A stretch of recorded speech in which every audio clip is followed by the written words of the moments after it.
بسم الله الرحمن الرحيم. سبحان الله وبحمده. سبحان الله العظيم.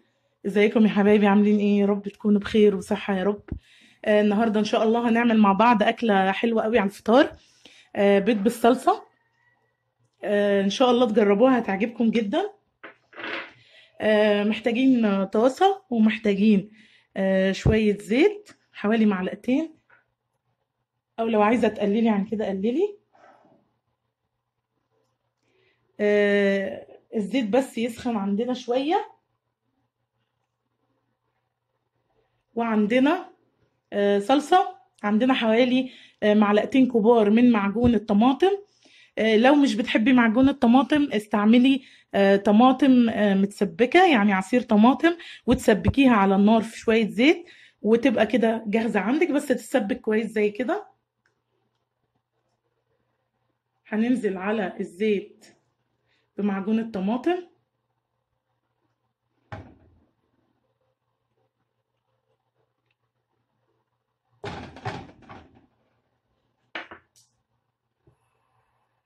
علشان بس نضيع الريحة أو المادة الحافظة اللي بتبقى في الصلصة. هنسيبها على النار شوية لغاية الزيت ما يسخن،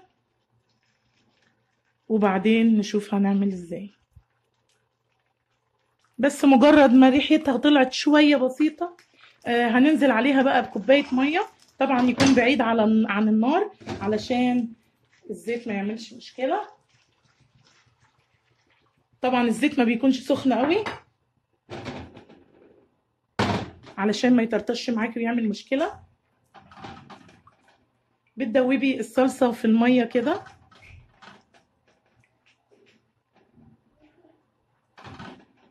علشان يديكي خليط متجانس، ما يبقاش فيه كتل. نعلي النار.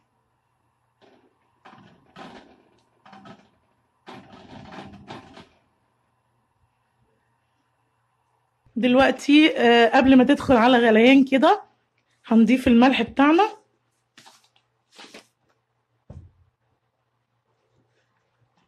نقلبه.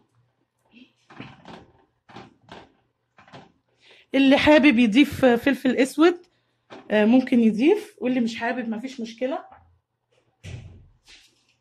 قبل المية ما تغلي هنكسر البيض بتاعنا جواه، علشان لو المية غليت هتلاقي البيض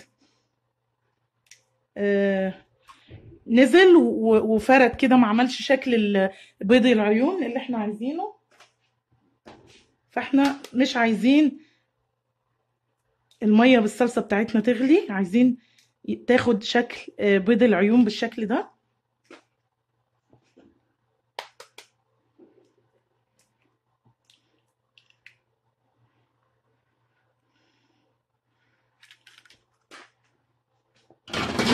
بجد أكلة جميلة جدا، جربوها.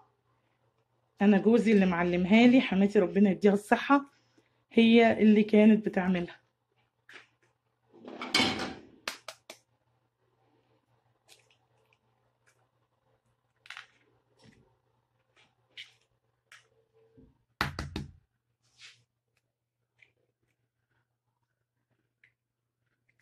خلاص كده هتستني عليها دقيقة واحدة على أساس البياض بتاع البيض ده يعمل الشكل كده المدور، لأن لو علينا زي ما قلت لك مش هياخد شكل البيضة المدورة، شكل بيض العيون.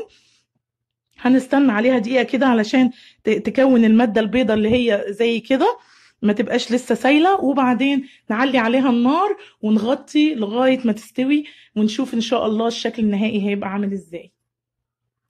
هنا بقى يا حبايبي بعد 3 دقايق كده غطيت عليه. اللي بيحب بقى الصفار نص سوا هياكله بالشكل ده، واللي بيحبه مستوي جامد زينا كده هيعمل كده. طبعا هي تحت بتبقى متماسكة، هتقلبيها على الناحية بتاعت الصفار عشان تبقى مستوية كويس بالشكل ده. خدي بالك ان هي بتتزحلق. بس كده تقدري بقى لو عايزه تضيفي بابريكا، عايزه تضيفي فلفل اسود، شويه كمون، انت حره. بس عامه هو مع الملح بس طعمه جميل. طبعا دي اذواق. دقيقتين بالظبط بالشكل ده، ومتغطي عليه الغطا، وهنشوف الشكل النهائي ان شاء الله. هنا البيض وصل للمرحله اللي احنا عايزينها. الصلصه اتسبكت شويه، والبيض الحمد لله استوى. هنشوفه بقى في التقديم. وده يا حبايب قلبي البيض بالصلصه بتاعنا. بجد جربوها، هتعجبكم قوي قوي، وان شاء الله هتعجبكم مع الفطار. لو حد عايز اكله سريعه كده. وكمان بتبقى حلوة قوي مع المكرونة المحمرة اللي عملناها قبل كده. ان شاء الله تجربوها وتعجبكم.